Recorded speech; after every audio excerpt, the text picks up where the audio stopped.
This video is the continuation of the story The Canterville Ghost. This is chapter 5, The Prophecy on the Library Window. In the previous chapter, we have seen that there is a war between the ghost and the Otis family. Victory favors the Otis family. Sir Simon's determination and stamina gradually wears out against the endless creative energy of the twins. Sir Simon ultimately discontinues his ghostly duties altogether, and his glorious, evil 300-year-long career appears to have come to an abrupt end. So in this chapter, we will see what happens next. After a few days, Virginia was out with the Duke of Cheshire when her habit tore badly.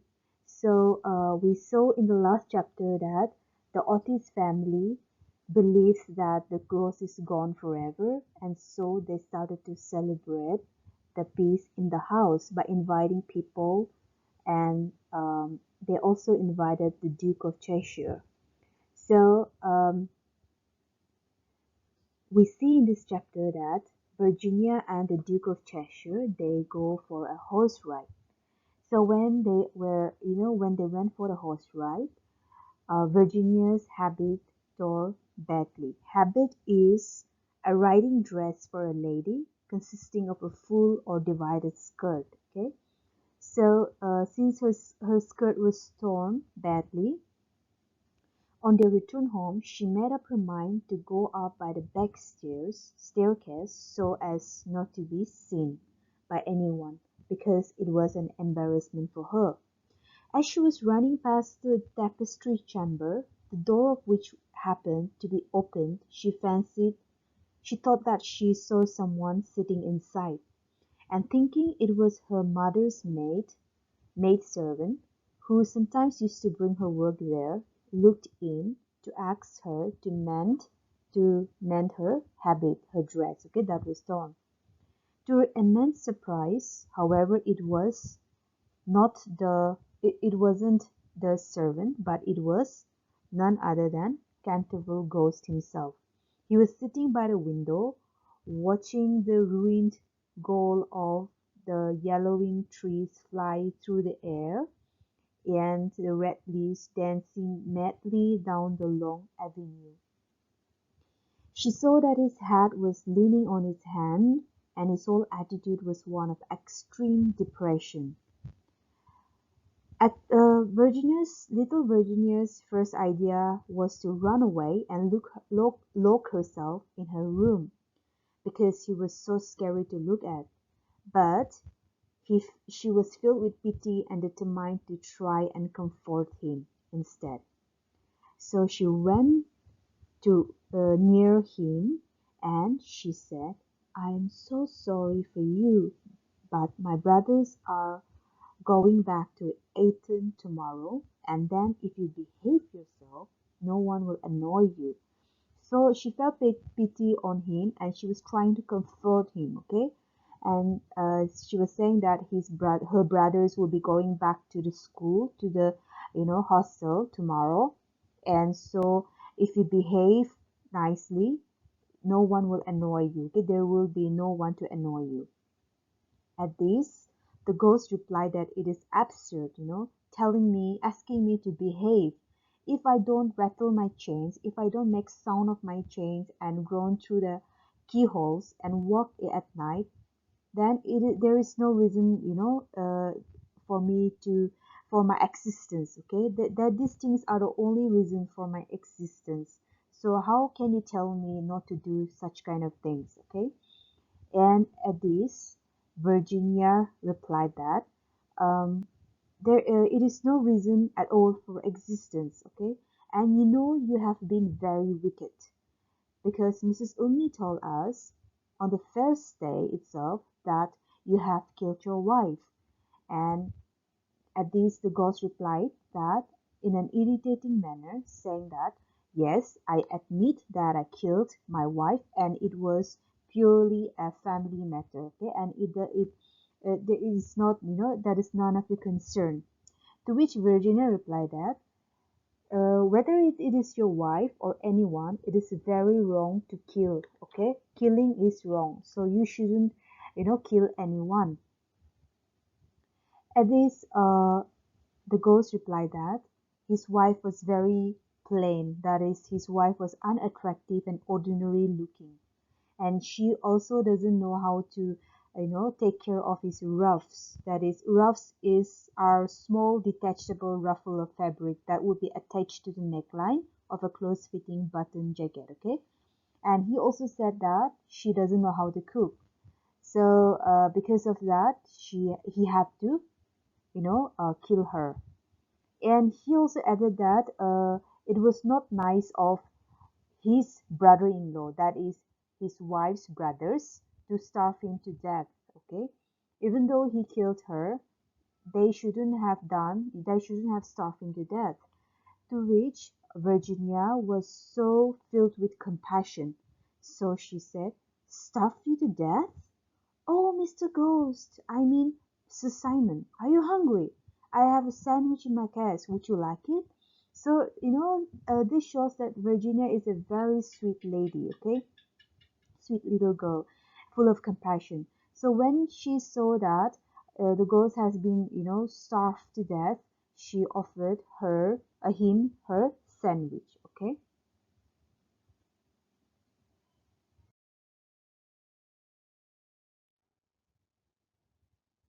Now, here we see that uh, the ghost is really, he feels so uh, happy, and then he feels that there is someone to to take care of him, okay? Because no one has spoken to him like that for all these 300 years. So he said, "No, thank you. I don't want to eat the sandwich because I have never eaten anything now. But it is very kind of you, you know. All the same, you are much nicer than the rest of your horrid, rude, vulgar, dishonest family." So he began to, compliment her, Virginia, whereas he was criticizing her family. To which Virginia rebuked at him that he is the one who is horrible, not her family, but he is the one, okay? She also added that he had been stealing her craft pens to recreate the bloodstains in the library. So if you can remember, like last time in the previous chapter, when the color was changing, the bloodstain color was changing, Virginia cried once, right? When the color changed to emerald green, because she realized that the ghost was using her um, craft paints. Okay, so now she's saying that I knew that you are the one who was using my paints, but I never told anyone. I was so angry and annoyed, but I never told anyone. Okay, but like why did you use my color pens? And that also it doesn't match with the bloodstains. To which the ghost replied that it is very hard to get real blood these days. And and also because your brother Washington has been cleaning the blood stain, removing the blood stain with his Paragon detergent. So it was very hard for him. So he had no other choice but to use her pens. Okay. At this, she suggested him, Virginia suggested the ghost to be transferred to America. Okay, she said that her father can help him to get him immigrate to America, and if he stays in America, he will be very happy, and he will even get paid uh, in $100,000 to to be a grandfather, a ghost grandfather. Okay, to which the ghost replied that he is not interested in the offer. He doesn't want to leave this house, okay? And he told her that all he wanted was to take rest. And then he continued. He said that I'm so lonely and so unhappy, I really don't know what to do. I only wanted to sleep and I cannot. And he said, I have not slept for 300 years. When Virginia heard that, her eyes began moistened with tears. And when the ghost said that, for 300 years I have not slept and I'm so tired and lonely, Virginia was deeply saddened. Okay, and she said, "Poor, poor ghost." She murmured, softly, "Poor, poor ghost. Have you no place where you can sleep?" She asked, like, "You don't have a place to sleep?" And at this, the ghost replied, I have a place, Virginia, I have.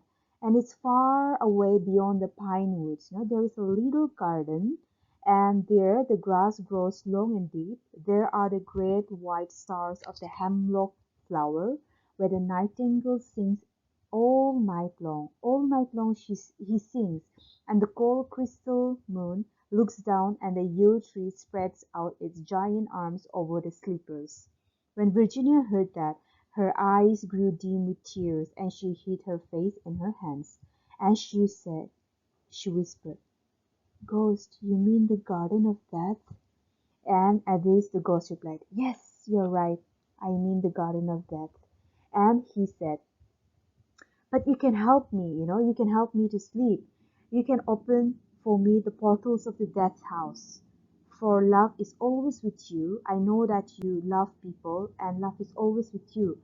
And also, love is stronger than death. So the angel of death will listen to you." And when Virginia heard that, she trembled. A cold shiver ran through her. Okay, and for a few moments there was silence. She just felt as if she was dreaming a terrible dream. And the ghost spoke again. He asked her, "Have you ever read the old prophecy on the library window?" And at which the little girl, Virginia, replied, "Oh, often, I know it quite well. I've memorized it. It is painted in curious black letters and it's difficult to read, but it has 6 lines. I remember that it has 6 lines."